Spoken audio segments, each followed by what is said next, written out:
ஆபத்தை உணராத மக்கள், மரணத்துக்கு வரிசை நிற்கும் அவலம், பாதுகாப்பற்ற எரிபொருள் சேமிப்பு ஏற்படுத்தும் ஆபத்து என்ன என்பது தொடர்பில் இலங்கை மக்கள் அறிந்து கொள்ள வேண்டிய தேவை வெகுவாக எழுந்துள்ளது. நாட்டில் சமீபத்தில் விபத்துக்குள்ளான எரிபொருள் போசர்களின் மூலம் சுற்றுச்சூழலுக்கு பாதிப்பு ஏற்பட்ட அதேவேளை பொதுமக்களும் ஆபத்தை இலவசமாக பெற்றுக்கொள்ளும் நிலையை உருவாக்கியுள்ளனர். விபத்துக்குள்ளாகும் போசர்களிலுள்ள எரிபொருளை பாதுகாப்பின்றி ஆபத்தான முறையில் சேமிப்பதன் மூலம் அவர்கள் இந்த அச்சுறுத்தலை எதிர்கொண்டுள்ளனர். இவ்வாறான சந்தர்ப்பத்தின் போது ஏற்படும் வெடிப்புகள் பல உயிர்களை காவு கொண்டுள்ளமையே உலக நாடுகளில் இடம்பெற்ற சம்பவங்கள் எமக்கு வெளிப்படுத்தியுள்ளன. இலவசமாக கிடைக்கும் எரிபொருளுக்காக உயிரை பணயம் வைக்கும் மக்கள் தெரிந்து கொள்ள வேண்டிய விடயம் இது.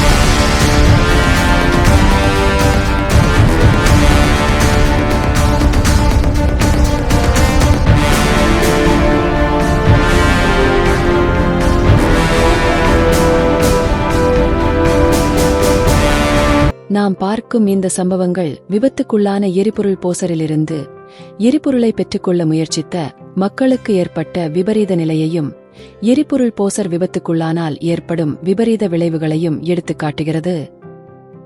இலங்கையில் எரிபொருளின் விலை அதிகம் என்பதும் எரிபொருளுக்காக வாகன சாரதிகள் அதிக பணம் செலவழிப்பதும் பொருளாதார நெருக்கடியின் மத்தியில் கடினமான விடயமானாலும் உயிரை பாதுகாத்துக் கொள்வது முக்கியமானதாகும்.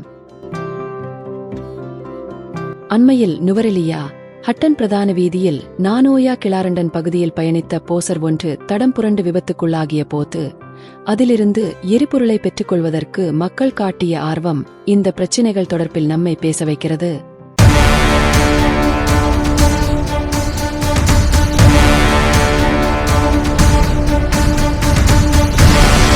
இலங்கையில் இதற்கு முன்னரும் இவ்வாறு பல எரிபொருள் போசர்கள் விபத்துக்குள்ளாகியுள்ளன.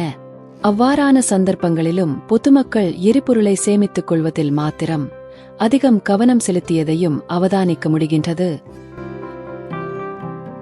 அண்மையில் நுவரெலியா ஹட்டன் பிரதான வீதியில் நானோயா கிளாரண்டன் பகுதியில் பயணித்த போசர் ஒன்று தடம் புரண்டு விபத்துக்குள்ளாகியது. கொழும்பிலிருந்து ஹட்டன் வழியாக வெளிமடை நோக்கி பயணிக்கும் போதே இவ்விபத்து இடம்பெற்றுள்ளது. குறித்த போசரில் 33,000 லிட்டர் டீசல் மற்றும் பெட்ரோல் வெவ்வேறாக பிரித்து இருந்ததாகவும் பெருமளவிலான எரிபொருள் இந்த விபத்தில் வெளியேறி வீணாகியுள்ளதுடன் குறித்த பகுதியில் பரவியுள்ளது எனவும் போலீசாரின் ஆரம்பகட்ட விசாரணைகளின் மூலம் தெரியவந்துள்ளது. போசர் கவிழ்ந்ததையடுத்து வழிந்தோடிய பெட்ரோல் மற்றும் டீசலை பெருந்திரளான பொதுமக்கள் மிக நீண்ட வரிசையில் காத்திருந்து சேகரித்துக் கொண்டனர். இலங்கையில் எரிபொருள் விநியோகத்தை மேற்கொள்ளும் போசர்களின் பின்புறத்தில் அதிகம் தீப்பற்றக்கூடியது என ஆங்கிலத்தில் எழுதப்பட்டிருக்கும். அதனை இவர்கள் அவதானித்தார்களோ தெரியவில்லை. ஒரு தீப்பிழம்பு ஏற்பட்டால் அங்கு இடம்பெறும் இழப்புகளை எம்மால் கற்பனையிலும் நினைத்து பார்க்க முடியாது.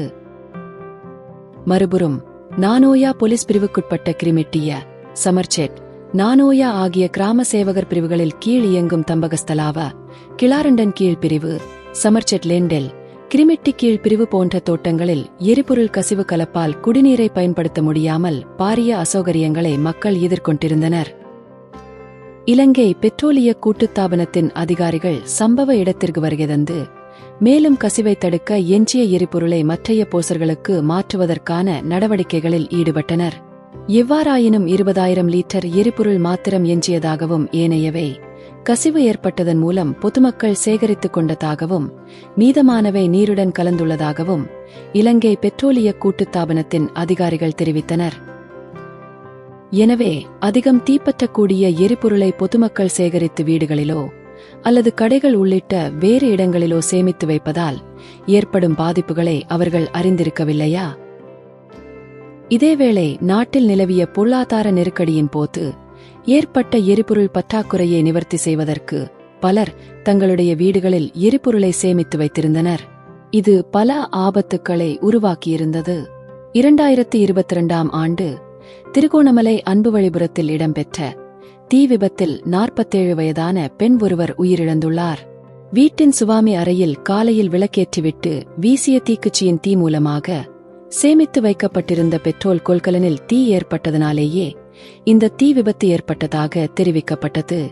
கொழும்பு கதுட்டுவ பகுதியில் இதேபோன்று பெட்ரோல் சேமித்து வைத்ததில் ஏற்பட்ட விபத்தில் ஒரு குடும்பமே வீட்டோடு தீ பற்றி எரிந்ததில் கணவன் மனைவி அந்த இடத்திலேயே உயிரிழந்திருந்தனர்.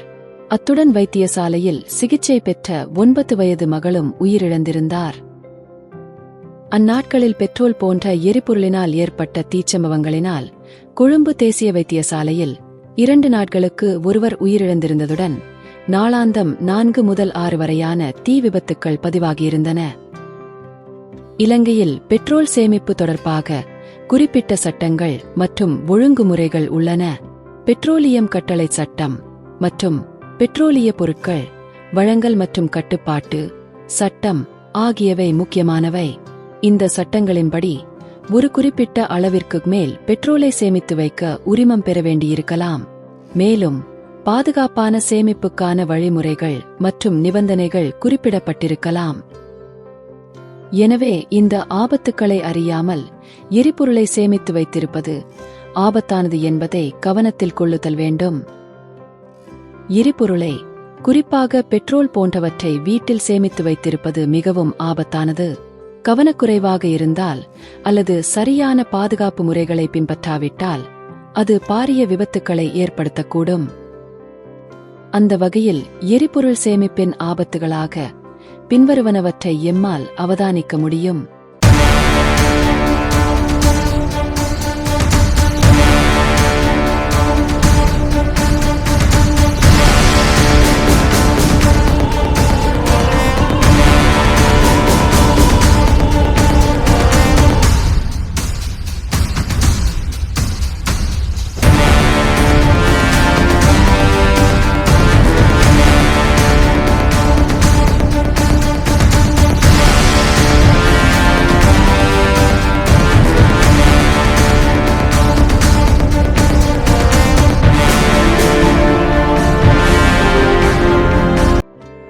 எனவே எரிபொருளின் ஆபத்தை உணர்ந்து தேவையற்ற வகையில் அவற்றை சேமிப்பதையும் ஆபத்தான முறையில் எரிபொருளை பெற்றுக்கொள்ள முயற்சிப்பதையும் தவிர்க்க வேண்டும்.